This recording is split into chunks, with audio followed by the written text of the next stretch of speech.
Hello happy people, Hamza here and welcome back to the channel.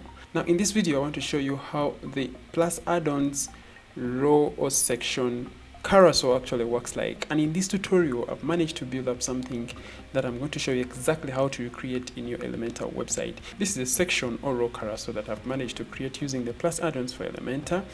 And I can simply just scroll just like this.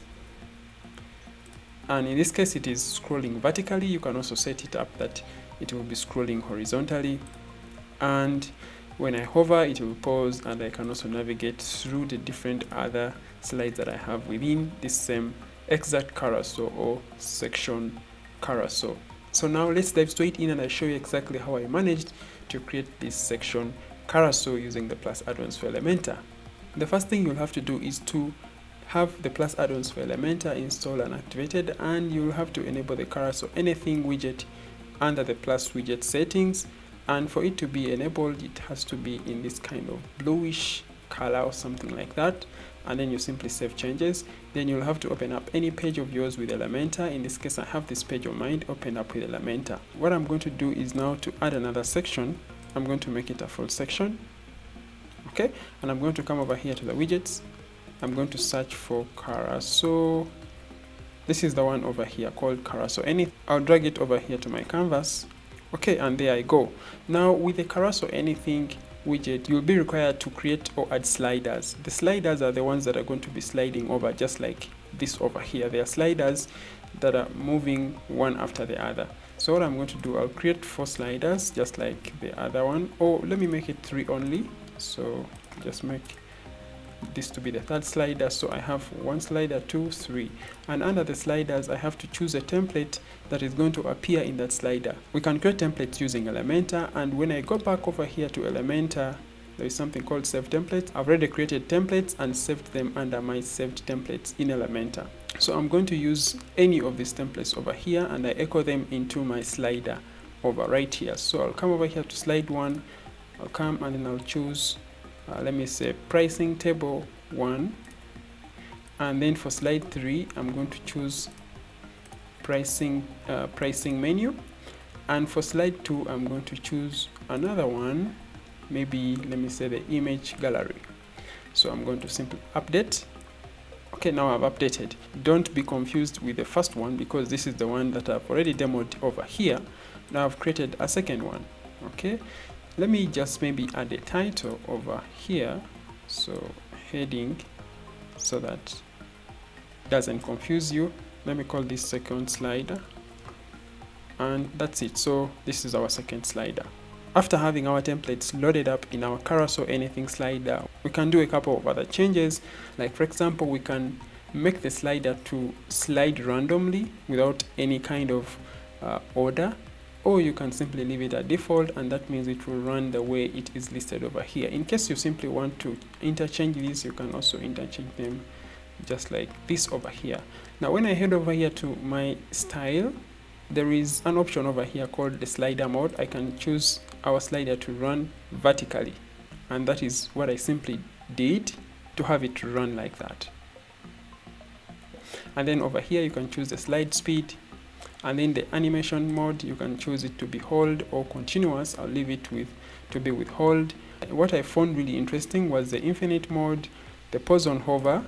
Like when I enable this, it means that when I hover over my slide it won't scroll, and then you can also change it to have an adaptive height. So that means that if your single templates were having different heights, this will enable it to have an adaptable height. And then on autoplay, that means that it automatically play once the page loads. Now when we come over here on the autoplay speed, this means that how fast your slides or templates will run in the slider. This is for the navigation, and you can choose whether you don't want the dots. In this case I didn't choose the dots, I chose another kind of navigation. So I simply just had to deactivate the dots, and then I enabled show arrows. And when I enabled show arrows, I simply chose the first style. Then I came over here to the background color. I simply chose this as a color, and also the arrow, and then also the arrow hover icon color. I chose this other one, and that's how I happen to have a color just like this over here.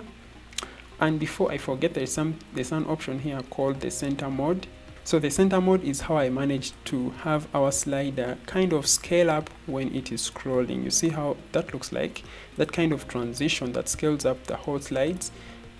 I enabled it using the center mode. So when I come back over here to my settings, I go to the center mode, and then there is something called center slide effect, and there's something called scale.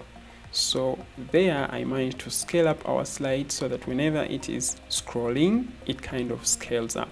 Okay, so that's how I managed to do it. You can of course center slide scale, you can do a normal slide scale, and a lot more. You can always check this out and see how they do work like. I'm going to open this up in a preview page.